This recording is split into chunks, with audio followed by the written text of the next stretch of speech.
Hey guys, welcome back to my channel. Today I'm going to make lentil sloppy joes. I've never made it before, so instead of using ground beef for your sloppy joes, you use lentils. Again, I've never made it before, but it sounded really good. The ingredients are really minimal. You could also just use the lentils with cans of sloppy joe mix. I just don't happen to have that. So you need lentils, onion, and some seasoning, and that's about it, and I'm going to show you guys how to do that. So this is the ingredients that you need. We're going to do some lentils, so I'm going to do 2 cups of lentils, and then you'll do 4 cups of water. Then you're going to want to do some onion, some tomato sauce, and then the seasonings. I'm going to use some chicken bouillon just to give it some more flavor, so I'm going to use probably 4 cubes because it's 4 cups of water. You could always use less. You want some paprika, some chili powder, some garlic, and then I'm also using the Southwest blend. That's just to give it some more depth of flavor. And it also said that you're going to want some sugar. You could use brown sugar or white sugar. I usually use brown sugar like when I make my chili, but I'm going to probably use white sugar for this recipe. Now I've got a pan going, and I'm going to put a little bit of oil in it and saute up the onion just a little bit, and then I will add the other ingredients to the pot. So I've got my onions caramelizing. I've got my 2 cups of lentils. I'm going to add those and the 4 cups of water and the other ingredients and let it boil, and then once it boils I'm going to let it simmer. So here is my mixture starting to boil.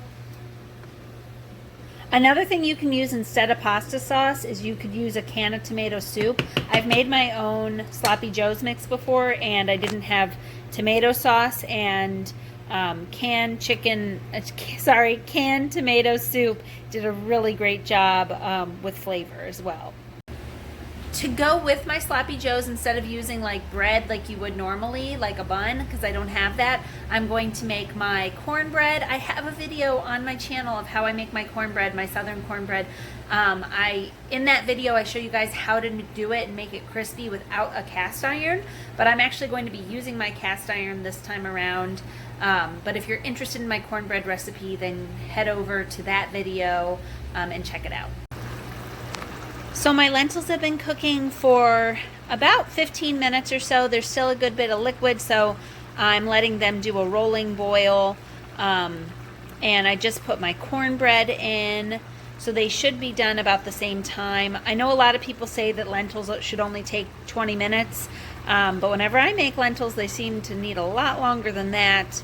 Even I put the exact amount of water and all that kind of stuff, and I've heard all the tricks and all that kind of stuff, but when I've done it that way, then they really were undercooked, or there was a ton of water left over.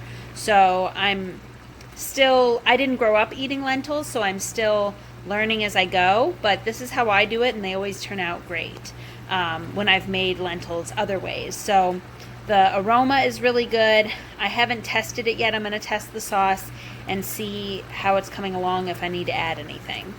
So the lentils kind of taste more like a barbecue lentil, but the flavor is really tasty. But I'm going for more of a sloppy joe flavor. So I did end up adding a can of tomato soup, and the lentils are still a little undercooked and it was running out of liquid. So I added another cup of water and another bouillon cube, along with some ketchup and some more garlic. The flavor is really great. I just think that they're a little undercooked. So don't worry, I'm going to add that in the description box, exactly how I made them and how much water and all that kind of stuff. But it's coming along really good. Here they are, still cooking away, and I still have some more time on my cornbread. Like I said, I did add some more water just because they were a bit undercooked, and I think they just needed a little longer, and I was running out of water. So just, tweak it as you need to, but I will have the full recipe in the description box. Here is my cornbread, and again, I'm just going to put the cornbread in a bowl and then pour the lentils over top, but you could always eat the lentils over some bread or by themselves or as a side dish, however you want. Okay guys, so that was the lentil sloppy joes that I made. Sorry I didn't get a clip of the finished product. I was at my parents' house making it, and my boyfriend came over, and I actually made it for him to eat this weekend. So I just wasn't thinking and didn't get it filmed, but that is the lentils. I think they turned out really good. As I said before, I didn't grow up eating lentils, so my family did try them and they didn't like them, but I like them and my boyfriend likes them. So it's a really good option, and all the ingredients for the lentils was from the food pantry, so they were completely free. I get a lot of questions and requests for food meals made from the stuff from the food pantry, and this was completely from the food pantry. So I'm gonna try to do more videos like that where I show you guys things that I make from things that I get. It's about getting a little creative and thinking outside the box. And I had seen someone talk about lentils as sloppy joes, and I was like, that sounds like a brilliant idea. So he's gonna eat that for the next few days for lunch and dinner, and he really enjoyed it. And he's a big rice and beans and lentil guy, and gal, I should say. But anyway, please consider subscribing to my channel. If you did not know, I have an Instagram, The Frugal Life of Mercedes. And until next time, bye.